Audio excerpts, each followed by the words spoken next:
on ne sent pas un engouement majeur dans la relocalisation post-Brexit des institutions financières en France. On a eu quelques nouvelles ces dernières semaines, donc parmi les grandes banques. JP Morgan s'installerait à Francfort, Dublin, Luxembourg, Standard Chartered, Francfort, UBS à Francfort, Goldman Sachs pense à Francfort également. Hmm. Chez nous, il y aurait HSBC. Comment ça se fait que Paris attire aussi peu? Et Emmanuel Macron est-il en mesure de changer justement ce contexte? J'ai l'impression qu'il arrive à aller très vite pour faire plein de choses, donc peut-être qu'il arrivera à inverser la tendance. Ce qui est certain, c'est qu'on a plusieurs problèmes en fait en France, et puis il y a plusieurs choses qui font que des grandes banques ne veulent pas nécessairement se relocaliser en France et vont plutôt préférer, par exemple, l'Allemagne ou le Luxembourg.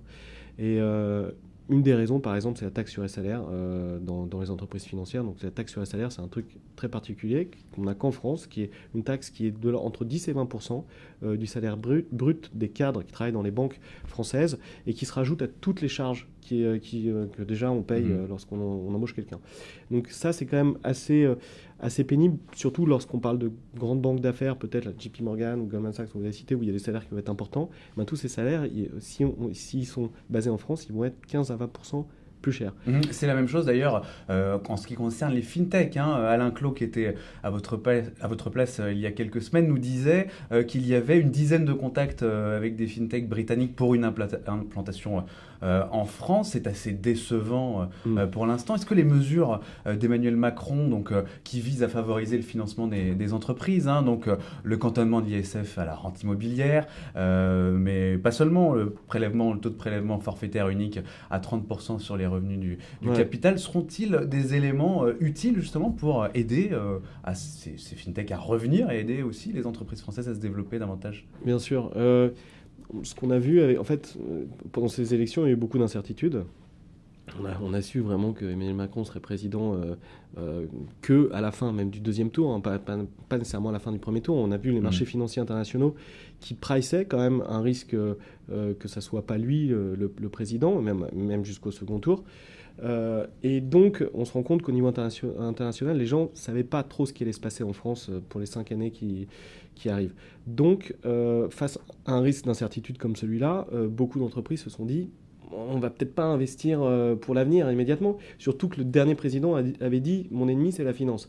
Donc il y en a beaucoup qui peut-être se posaient des questions. S'ils avaient su dès le départ que ça serait un Emmanuel Macron, on ne sait pas encore ce qu'il va faire, mais que c'était quelqu'un comme ça, a priori, qui allait être le président, peut-être que les décisions auraient été prises un peu différemment, ou peut-être qu'elles vont être prises différemment dans les jours qui viennent, grâce à ça justement.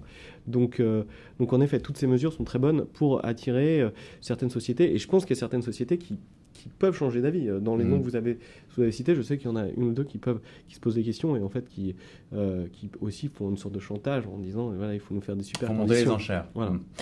Et on terminera avec un retour à votre société, Iban First.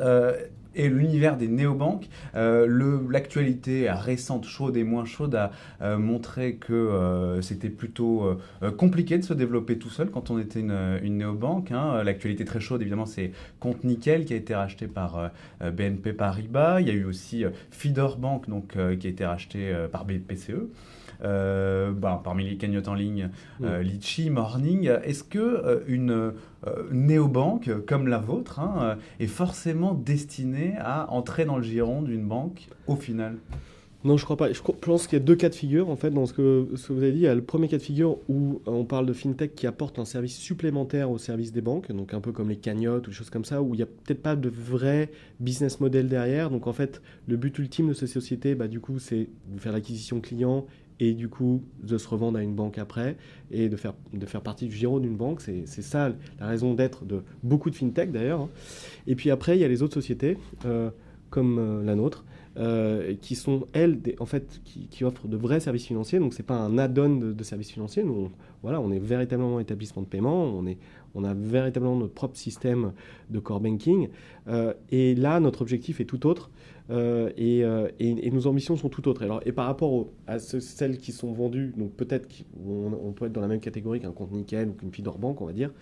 Nous, on n'a peut-être pas cet état d'esprit-là parce qu'on croit énormément dans ce qu'on fait. On croit énormément aussi dans PSD2. On n'a pas parlé, mais PSD2, ça va être début une révolution. 2018, donc 2018. la révision de la directive Voilà. sur les services de paiement. Et on croit qu'on peut vraiment avoir notre place au soleil en étant indépendant et sans se faire racheter par une banque parce que notre business est rentable et donc voilà. Donc c'est pas notre envie du moins. Voilà. Merci Pierre-Antoine. Merci à vous.